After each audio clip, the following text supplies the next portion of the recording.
Hello mga ka-access at welcome sa part 3 ng ating cases of nouns and pronouns at sa videong ito, pag-uusapan natin ang possessive case ng mga nouns at pronouns at kung bago ka pa lang sa channel natin, don't forget to subscribe and click the notification bell icon para ma-notify ko kayo sa mga susunod na video.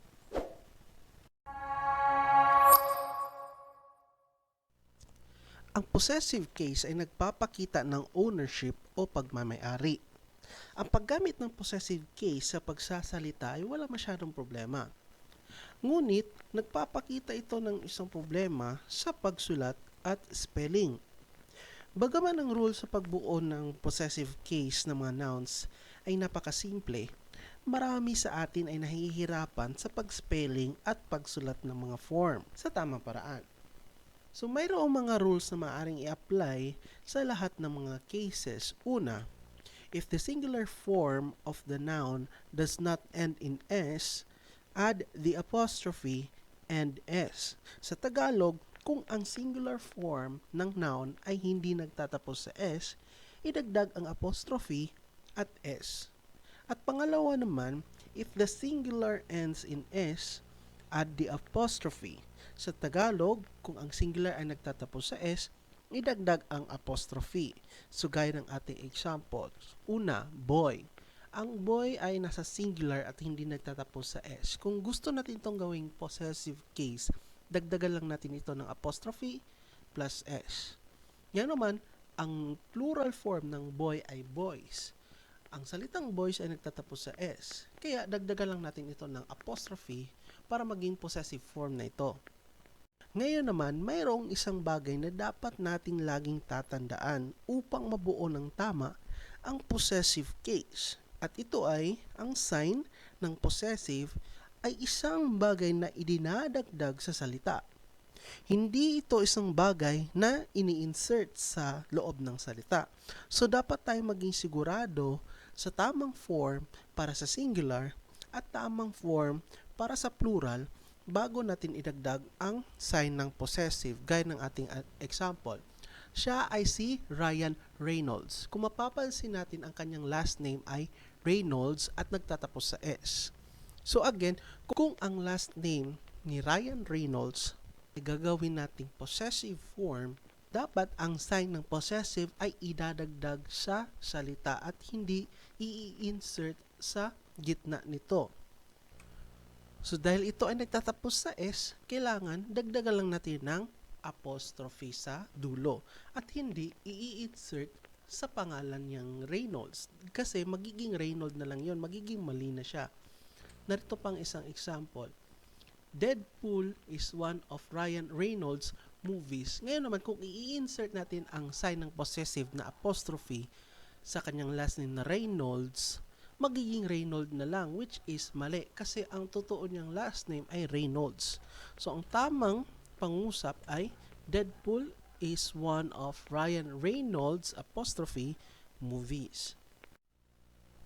Ang mga possessive form ng proper nouns ay nabubuo rin ayon sa mga parehong rules na nabanggit natin sa naunang mga slides. Kung ang singular form ng name ay hindi nagtatapos sa S, idagdag ang apostrophe at S. At kung ang singular naman ay nagtatapos sa S, apostrophe lang ang idadagdag.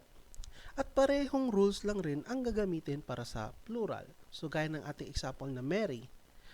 Ang salitang Mary ay singular at hindi nagtatapos sa S. Kaya kung gusto natin itong gawing possessive form, dagdagan natin ito ng apostrophe S. Kung gagawin naman natin plural ang Mary, ito ay magiging Marys, dagdagan natin ng S. At dahil nagtatapos dito sa S, dagdagan lang natin ito ng apostrophe sa dulo kung gusto natin itong gawing possessive case. Ang mga singular possessive at plural possessive naman ng mga compound nouns ay nabubuo rin sa pamamagitan ng pagdaragdag ng sign ng possessive sa dulo ng compound word. So, anong ibig sabihin nito? Tingnan natin ang ating example. Ang salitang sister-in-law ay isang singular. Ito ay isang compound word. At dahil ito ay hindi nagtatapos sa S, kung gusto na natin itong gawing possessive case, dagdagan natin ito ng apostrophe S sa dulo ng compound word.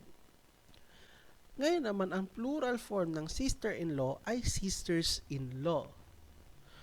Kung ang plural form nito ay gagawin nating possessive form, dagdagan lang natin ito ng apostrophe s kasi ang law ay hindi nagtatapos sa s, kaya apostrophe s ang dapat nating idagdag. Sa joint ownership naman, ipinapakita ito sa pamamagitan ng pagbago ng huling salita sa series bilang possessive. Ang individual ownership naman ay ipinapakita sa pamamagitan ng pagbago ng parehong salita sa possessive. So, tingnan natin ang example para maintindihan natin, like Baker and Johnson's Factory. Kung mapapansin nyo sa ownership na to ng company ng Baker at Johnson's, dahil nilagay natin ang apostrophe s sa last word ng ating series na Baker and Johnson's, ibig sabihin nito ay meron silang joint ownership o iisa lang ang pagmamay-ari nila sa kanilang factory. Sa second example naman na Baker's and Johnson's Factory, mapapansin natin na ang apostrophe s natin ay nilagay natin sa parehong salita. Kaya may kanya-kanya silang factory sa sentence na ito. Magkaiba ang Baker's Factory sa Johnson's Factory. Ito pa ang iba nating mga example. Asia and China's problem. Dahil sa series na ito, nilagay natin ang apostrophe s sa last word. Ito ay parang merong common sila na problema. Iisa ang problema ni Asia at China.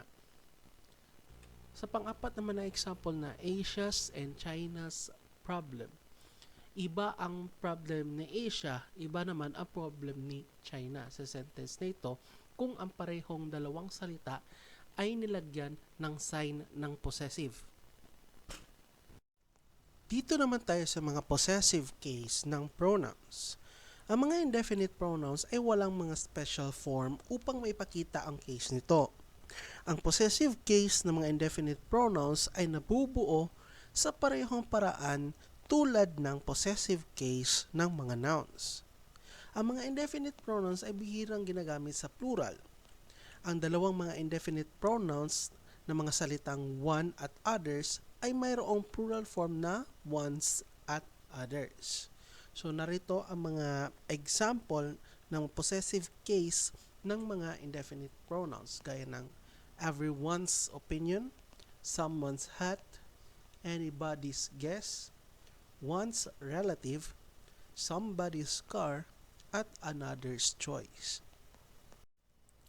Ang mga personal pronouns naman at pronouns na who ay mayroong mga special forms upang maipakita ang possessive case nito.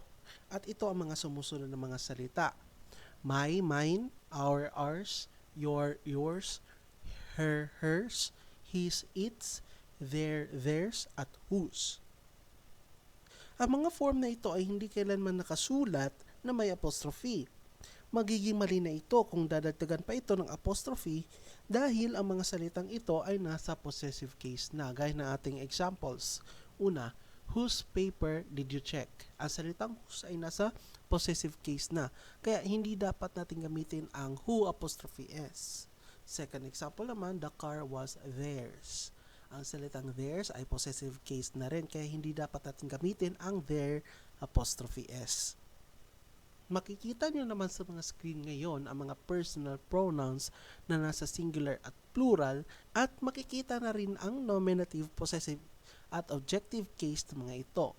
Maaari nyo itong screenshot bilang guide nyo sa pag-identify ng mga nominative, possessive at objective case ng mga personal pronouns na ito.